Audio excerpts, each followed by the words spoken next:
New York, and on the new Hot 97 app. Ebro in the morning on Hot 97. Ebro in the morning. Laura Stiles, Rosenberg, Berner on the program. If you don't know Berner, well, you probably don't smoke weed. If you do know Berner, then you probably don't know he's got albums. A lot of music. Amazing albums. Thank you, brother. Great music on those albums. How many albums now? Shit, Rico's number 31. That's it?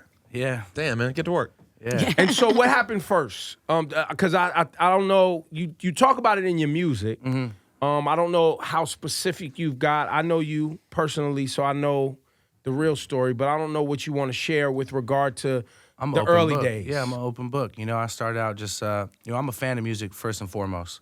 So it was always a dream just to work with certain artists and to put artists on certain records, styles of beats and whatnot. So I've always been a fan of music. I've always been a fan of weed and, you know, started out selling weed at a young age. And, you know, when my parents kind of had their issues, we went to Arizona for a couple of years. And going back and forth from Arizona to San Francisco, in that time period of my younger life, I realized that there's a huge difference in the herb in the Bay Area than Arizona. No one ever believed me. What years are we talking about? Shit, well, I was like about 6th grade, 7th grade. So young, super young. So is this 90s? Fuck, I'm 34 now. I'm not that. My life has been such a blur from all the work. So I'm 34 now. So this might have been late 90s, early 2000s. Yeah, like late 90s, early 2000s, yep. I'd go back to Arizona and brag about the herb, like, man, the Bay Area got that thing. Like, you know, Arizona, you get an ounce for $20. Yeah, that's what they call reg. Bammer. Yeah, the Bammer. And then, you know, back home, you get a gram for $20. So once I figured out what it was in middle school, I ended up bringing some to show to friends, and just that's when I realized the power of the plant. Like, this shit could move mountains and start big conversations. So I think it really all started there. And just being a fan of music, working on an 8-track in my garage in Arizona, trying to just come up with little freestyles and shit like that. Just that's pretty much what it was. But when did you decide to dive in and actually make it a 2007. business? 2007. Still early in the game, though. Yeah, 2007 is when I put my first album out. And the way I decided to do it was I was like, all right, no one knows who I am yet. I've been playing with it for about 2 years in the garage. I'm going to do a group album. My first album was a group album with Equipto from the Bay Area. Mm-hmm. And he was a, reputable cat out there. So I was like, if I do this and I do dope packaging, dope production, and I roll it out right, then people are going to be like, damn, this is a quality-ass project. Who is dude? So that's kind of how I kind of kicked it off like that. And you did all this independent? Hell yeah. And financing yourself? 100%. That's the best part is, I think about it now, I own my whole catalog, like everything. And in those 31 projects, there's been some crazy features. Like, just I've done some crazy stuff. So, any names for the audience that may not know who you are? I've worked with everybody: Snoop Dogg, Be Real, Devin the Dude, Cameron, Bump J back in the day, Sean Paul from the Young Bloods, Scarface. I mean, really just everyone I grew up listening to. Recently, Bone Thugs and Harmony, DJ Paul, DJ Quick, Wiz. I've worked with so many people, bro. The Jacka, rest in peace to the Jacka. We did a series of albums called Drought Season. That's what really got me on in the Bay Area, was the Drought Season series. Yeah. And was it the fact that you had now, where in here did access to the quality herbalization play a part? I was around, when I was 18, I was bartending at a nightclub, which Friday night was hip-hop, Saturday night was techno, Sunday was salsa. And I was working at a coffee shop selling weed out the coffee shop. Mm-hmm. So I had Telly's Coffee. I had the coffee cups lined up with ounces, quarters, and eighths. And me and the managers, everybody we're just going going in there. Is the coffee shop still there? No, that's probably no. Would probably be a good. Probably not. No, it's actually not. Yeah, Telly's, I love that. I think it might have been replaced by a Starbucks or something. Love that. Probably is what so happened. They sold the space to a Starbucks, so they came up. Yeah, they did. Everybody won. It was a win-win. Everybody won there. You know what I'm saying? Especially the people in the neighborhood that was smoking that good. Yeah. So at that time I was bartending, working at the coffee shop, playing with music, and I was right when I turned 18. I got my cannabis card, started frequenting a cannabis club out there. I was obsessed with it, bro. I just was like, damn, this shit is dope. How do you get your cannabis card at 18? You just go to the city and you go to a doctor. It was on the back of every newspaper in my city. It was $100, and you go in and you say, I said, man, I hurt my shoulder playing football. He was like, all right, cool. Yeah, looks like you got some problems, and he signs it over, and that's it. So 18 years old, I got my cannabis card. That was my big accomplishment at 18, bartending. And I started going to this cannabis club and filming a documentary. And within 2 weeks, they hired me. They're like, yo, you come in here in this Tully's outfit, like, come on, like, come work for us. So I started working there and just got gamed up quick, super quick. And when you say gamed up, is that the growing, the So, you know, like- because the reason I'm trying to walk through this process is Yeah. because yes, you have an album out, Yeah, right? yeah. It's your 31st album. You have how many followers you have on Instagram? I just hit 1 million last week. You have 1 million followers on Instagram. You're a self-made Self-made. person in this Independent. in this music thing, but as well as in the cannabis thing. Yeah, and so- you are a owner, right, of a brand that is a world-renowned brand and a strand of marijuana. And I'm trying to get the audience because they Yeah. might be tuning into this, watching this YouTube, like, okay, I heard of this guy, but they don't even understand we're the gonna depths. we're gonna give them the full story, and this is what I like to call Game 101 because a lot of people don't actually. I've been waiting to tell this story. I've never really told it. Okay. You know, I told like 2 minutes of it yesterday, so I'm gonna dive in for y'all. So, start working at the Cannabis Club. First position's intake. I'm taking people's info at the door. Oh no, you're way too. You know, we want to have you up at the register. Cool. I start ringing people up. Bud tending, not bartending. Bud tending. And then, you know, I developed a cool relationship there. I had lines, people waiting to just deal with me. I understand the customer, the people. I was really enthused with the weed. And buyers were coming, or vendors were coming in. They're like, what's up? We want to show you something. Always leaving me samples. So the owner was like, you know what? I want you to start buying. That's when it all changed. So here I am, 18 years old, bartending, knocking down girls every weekend at the club, rapping. And now I got $80,000 in a safe to purchase whatever walks through that door and establish relationships with the biggest growers in California to be able to decide what goes on that shelf. And it's my job to drop that weed, when to drop it, and sell through it quick. So that's Drop it, meaning put it out for public yeah, so let's consumption. say you walk in and you got some pounds of some shit I really like. I'm gonna come up with a name for it I think is catchy, right? And this is what leads into cookies. I'm gonna come up with a catchy name for it.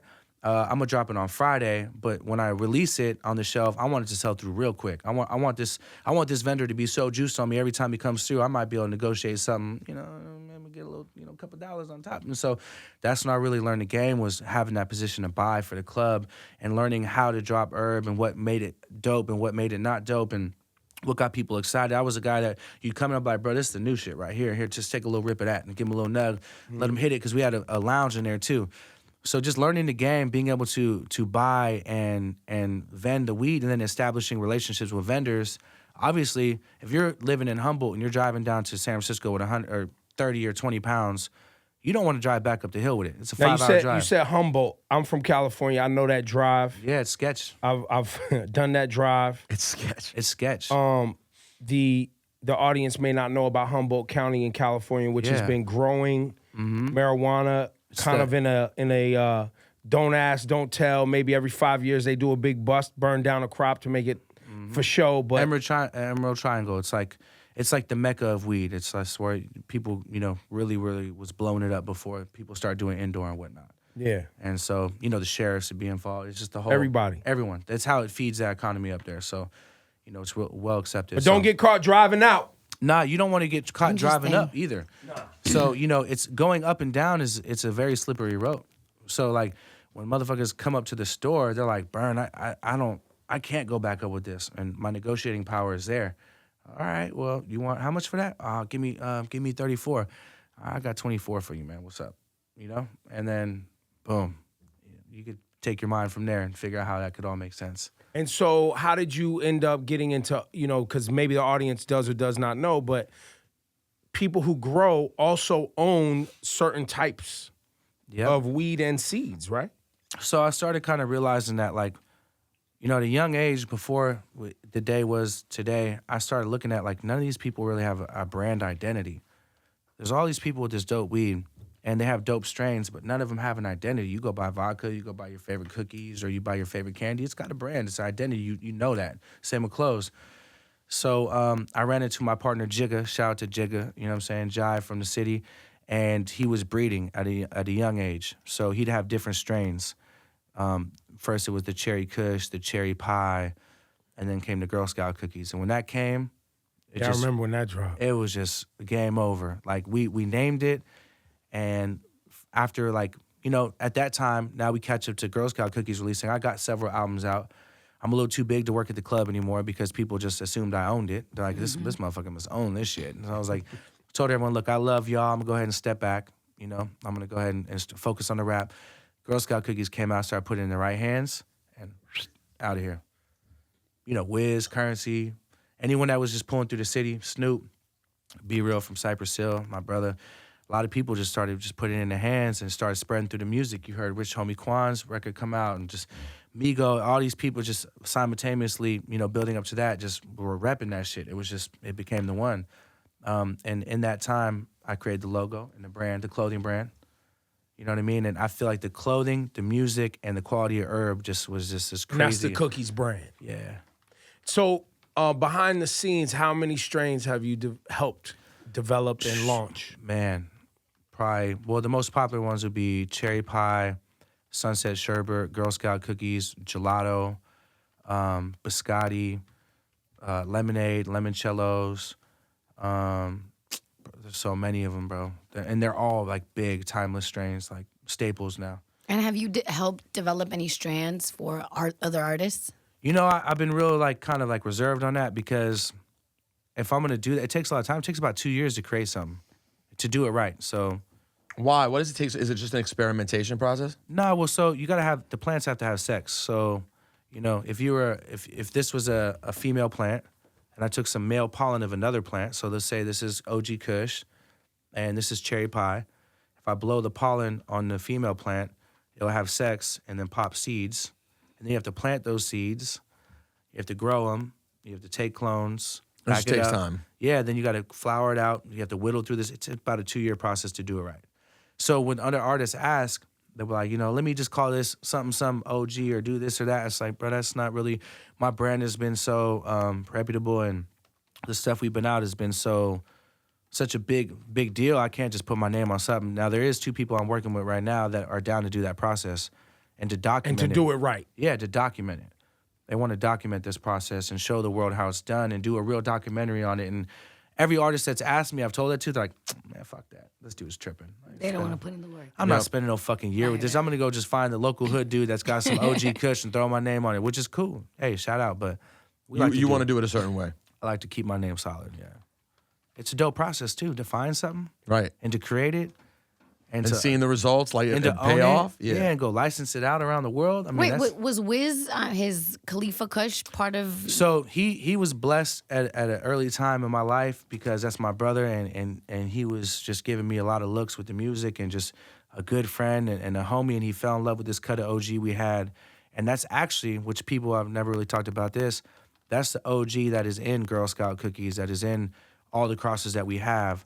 He just loved OG, and when he seen our OG, he was like, man, this is that one. So your OG Kush, which developed Girl Scout cookies, is Khalifa Kush. Yeah. No one knows that. But he only loved the OG. He was in LA a lot, and everyone knows LA is the home of OG. We had a good cut in the Bay running around. That was it used to be $400 an ounce when I was a kid. Just hard to get. You couldn't get it.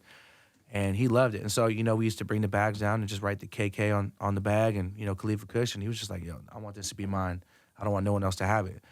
And I'm like, you're my brother. If this is what you want, then let me show you how we do this then. Let's go ahead and let's get it cracking. Let's put this up in Las Vegas. Let's get this brand out there. Shout out to my brother Al Fresco. We came up with the logo and the packaging and just kind of. Now, how many cookie stores do you have? So that's a good question. Right now, we only have one. And there was 5, but I'd rather own my things. Just like my music, we talk about, own my own catalog. So doing licensing deal for stores is not really the best model for you. It was cool, and it got me a great platform. We had 5 in Northern California, but it's time for me to own my own situation. And when we opened up the store in downtown LA in Maywood, right by downtown LA, I saw with a store that I designed, that I picked a staff, that I control the stuff that we grow at the store, how successful that could be and how well it represented what my vision was. And I was like, all right, we're going to go ahead and just, Bay Area, you got to hold on. We're looking at a store in San Francisco right now. We're looking at one in Oakland right by the Fox Theater. And we're about to turn it up. So the album that's out right now, right? It's out. Yeah, it dropped. Yeah. It's going crazy. How many records on there? 24.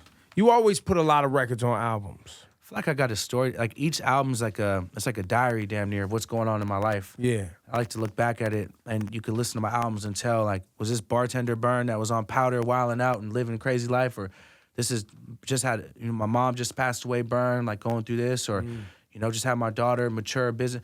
So I always want to tell some kind of story, you know what I'm saying? And I felt like that was definitely that was definitely something I needed to get done on this album. 24 songs kind of summed up where I'm at right now, and kind of cover each basis of like styles of records. There's like the classic sample shit, the Barry shit that I'm known for.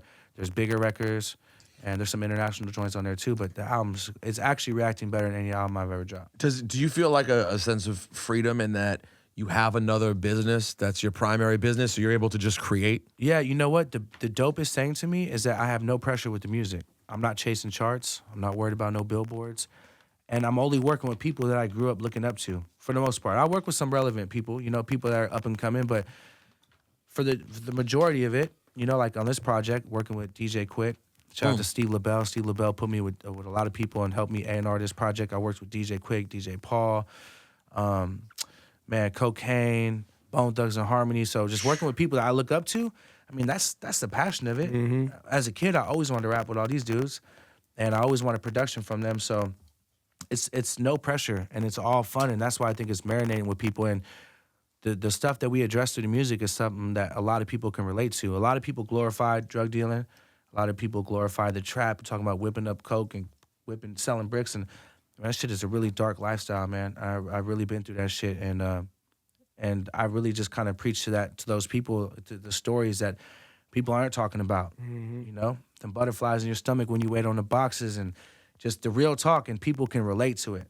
And and the audience is wide open right now, so I'm just gonna keep fucking with that. No, that's dope. Now, what is around your neck? What the fuck is that? Man, I named him Cherry Rice. It's a goat. It's a goat, man, with a weed leaf. I feel like a lot of people now are trying to recreate the formula of music, clothing, and branding weed, and not even like other artists. It's other groups that like might have worked with me or have seen the gumbo and try to recreate that magic and that natural organic push. And I really, before I came to New York, I called my jeweler. I said, "Blood, give me a goat with the herb leaf in it, because you know it needs to be told." You had to stun on New York City real quick and Not let New everybody York. know. And then you got like a Thanos bracelet on. Oh yeah, this is That's Thanos, that's your Infinity Stone bracelet. You know, I bought this watch and the Black Mother of Pearl in there. It looks so dope. I was like, give me a bracelet with ice around it, but I want that Black Mother of Pearl just to go crazy. You know what I mean? Yeah. I don't really buy jewelry too much. I know. That's why I'm calling you out, because I know you like. Normally he's black tea. Yeah. You know what? I just paid these taxes, man, and to all these young cats out there showing off their bread and only buying jewelry. Listen, the IRS is real. I want you to look at some of these actors and some of these artists that had to really go sit down. I just cut them a crazy check. True. And after cutting that check, I was like, man, I need to spoil myself, man. You deserve it. I don't know how I'm giving them a check more. I don't even have that in the bank. I'm giving them everything. In the M's. I'm like, this is nuts. Yeah. So, you know, since the IRS is paid off, I'm like, I'm gonna go get a little drip on my neck and, you know, let all these other companies that's trying to buy swag and trying to act like they're me and shit. But that's the highest form of flattery, though. Yeah. You know what I'm saying? That's, you It know. doesn't always feel that way. It doesn't feel that way, but the competitive marketplace and you know, kind of the free market man. enterprise thing is one that is, you know, if you're doing it right, there will be competition. Well, you know, it's not even competition. And they will bite. And they will bite. It's not even the biting or the competition. It's just that when, as people, have we ever seen a substance become legal in front of us except alcohol? Yeah, we never lived through that. So there is a race right now where motherfuckers are choking each other out and just like at war to get themselves in position, because we all know when you go to the store, you got an option of food or beverages you're gonna buy, and that shelf space is strategically there in front of you. There's a lot of politics. And it's limited. And there's a lot of politics to get on that shelf. And so while big business rolls in, everyone's on this rat race to be that brand. And people like myself that's really built a real brand, that's internationally known and recognized and respected, they don't want me to be up there. Like, man, we're gonna recreate this kid's shit and put it up there all day. They don't want the. It's crazy. I think it's more cutthroat than the dope game. I've been through a lot of shit, and these business dudes, these investment bankers, and these real estate guys, they got a lot of bread to play with, and they're very strategic. You feel like they're coming for you? I don't feel like they're coming for me. I feel like they're trying to recreate what we're doing and have a lot more leverage. So let me give you an example. Cookies, the marijuana brand. Yeah. We earn a lot of bread as a company, and we pay our taxes, but you can't bank cannabis money in California. So let me give you an example. Let's say, just randomly, we made $60 million this year. Okay, a lot of that's I can't. Be, I stop. I can't imagine what you just said. So- keep going. All right. Go with $60. let's say We can wrap our brain around it. We made $60. But Okay. 60 million's so $60, right? And you have to pay taxes on that, but you can't put it in the bank. But there's only one loophole. There's a credit union that will take your money. But they want 5% of anything over $500,000. So you bring them. Let's just say $1 million's easier number. You bring $1 million, you gotta give them 5% of that just to take your money, to write the IRS a check. Now, investment bankers and all these guys, they're rich. They're just stroking checks all day long. Yeah, they don't got to deal with that. They're not worried about figuring out a bank and how do we get it there, and you have to hire an armed truck service to pick it up from your business to drive it there, and you have to pay them a certain amount of percentage. Man, they're not dealing with none of that. They just do this, stroke that check, boom. So are they coming from me? Yeah, probably, but they have so much more advantages that will naturally. So it's just about coming together and beasting up and just trying to just get relevant and sit down with some are of these you a bigger part people. of the greater conversation of how the money that's being made because of cannabis sales being used to create opportunities for the communities that were Absolutely basically decimated by black and brown, mostly men, trying to find a means to an end because they couldn't find jobs, so they was out hustling, or they couldn't find, jobs that paid well. So they out hustling or whatever, and a lot of them guys ended up in jail. Are you involved in expunging those records and getting those people out of jail and figuring something out? a little more interesting than that, actually. So there's a thing in the Bay Area and in LA called the Equity Program.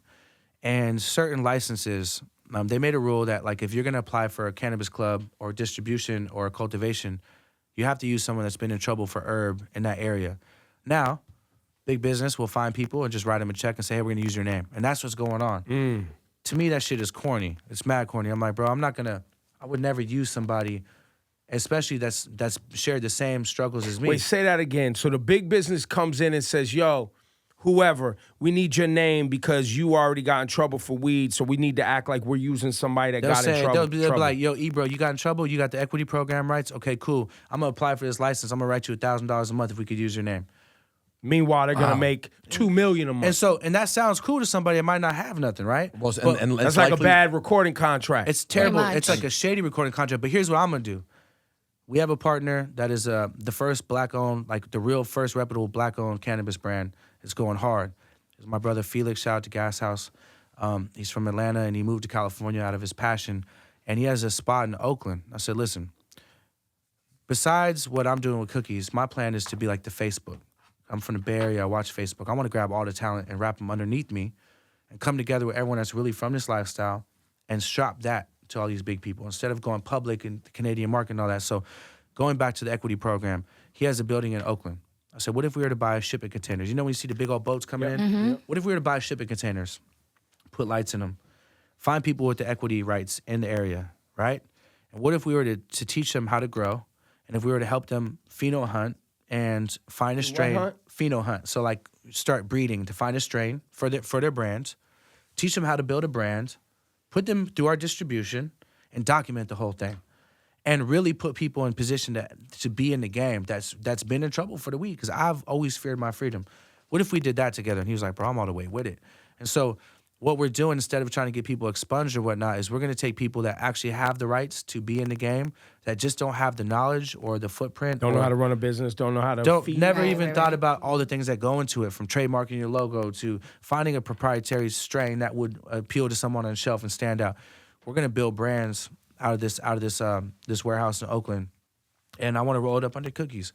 I want Cookies to stay that brand that comes from the real industry, that is going to empower people with dope stuff and just keep this shit real, because my biggest fear out of all the work I put in is that 25 years from now I walk into a Walmart type store and I'm smoking some bullshit because investment bankers and real estate dudes came in and just grew some foo-foo. Like, we want to keep the real on the shelf. And we want to keep the real players in the game because they're pushing us out every day. That is a big fear that a lot of people have as this goes legal, is that it becomes corporatized and they And put people with the most they put money. these addictive properties into it. Of course. Yeah. You know what I'm The people saying? with the That most never- money will push everyone else out, and they won't. And any sort Well, of they culture. won't even care about. They won't care about the weed. They're just like, you grow it and listen, a lot of these big companies grow it and dry it so fucked up. What does that mean?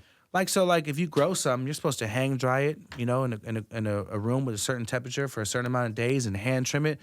Man, these dudes are drying this shit with microwaves, and we found technology could dry it in 2 days, and we run it through a machine trim. It's just beating the weed up. Well, It's no, like- and it's probably worse for you. It's like every other product that they try to sell us. yeah, so it's like picture if you buy a cheesesteak, you just manhandle that motherfucker and throw it in the bag and just tear it up. Right. And then you get it, and it's just a big old. That's how our American food is right now. Exactly. That is how It's American fucked up. food is. And when you think about it, think about, even though I'm not comparing the products, but think about like what cigarettes are right now. Oh, yeah. If you actually, I know people think smoking is terrible and they have every right to think that, but there are probably people who enjoy smoking tobacco for whatever reason. What you're buying is just poison. It's just the easiest way to give people poison. And the Yeah. same thing could happen with the weed industry. It's gonna happen. And so when my homies see me like, why you ain't coming around no more? Why you always in these big meetings? I'm like, bro, I'm trying to make sure we stay in the game. Like, I'm not trying to sell out by any means. I'm trying to get in. I'm trying to massage Make these sure that relationships. people Yeah. that matter are in. And you know what? Shout out to the groups that do understand that, because I met some really cool investment groups, Oakland, Bay Area based, or California based, or even some cats from the East Coast that really find the value in the culture. And so shout out to those people I've been conversating with that want to push their agenda to keep this shit real, because there's not many of them, but the ones that do see it, much props to you. Are there places you can go look to see which brands are reputable brands? Is there some sort of grading system that's maybe governed by people that are trustworthy? I don't know. I'm freestyling. I think But that- I have seen things on the internet that are trying to be like, look, you see weed that looks like this, verse like this, just yeah. know this has been sprayed with something over a yeah. long period of time. This highly call. condensed bud that you think is PGR. PGR. Yeah. It's PGR. It's like a regulator. It's like you ever seen palm trees? Are they short and bushy? Or you see bushes, they're just short and bushy? Yes. The bud comes out real hard. You know what I'm saying? Real hard. And they grow it so you can get more off your yield. But that's not what weed's supposed to look like. So yes, it's more of activists on the internet coming together and just speaking out. And they have a lot of following, and they're calling these people out, and people don't like it. They're actually paying to have people's Instagrams deleted. Like, there's been a virtual hit out on my Instagram for a while. Really? Hell yeah. So you'll put stuff up and things will come down. It'll get reported, and I get emails every day. Someone's trying to hack into your account, request for login. You've been reported, violation of terms, and there's a virtual hit on my IG right now, y'all, and it's because we're preaching, bro. We're really preaching. I think there's a way more organized way to do it, and I'm working on it right now while I'm in New York, to where there's some kind of syndicated show that addresses all the current industry shit going on. Yeah. Every day, like 2 days of the weed business is like 3 years. Shit changes quick. It's like dog years. Yeah. There it is. His That's name fucking- is his name is Berner. Yeah. If you don't know about him, learn the new album title, It's Rico. Rico. Yeah. It is Berner. 31 albums. The owner of the Cookies brand. If you're involved, Start in doing something, man. Not enough music, not enough weed. You know what I'm Yeah, saying? you're not Time doing to enough business. Get bro. active, bro. Hey, I'm just being Mexican, man. I'm working like I'm supposed to. You know what I mean? But yeah, check out the album Rico. A lot of great features. I feel like it's one of my most solid bodies of work right now. Shout out to the producers on there. My brother Cosmo, DJ Paul, my brother Tracks from the Rich, Scott Storch, DJ Quicks. Some legendary shit on there. It is Berner. Give it up for him one time. My Thank you boys. for the story today, brother. Hey, thank you for hearing out the story and actually diving into it, because a lot of people don't know what's really going on. So Yeah, no, we got more work to do here. off top, come on.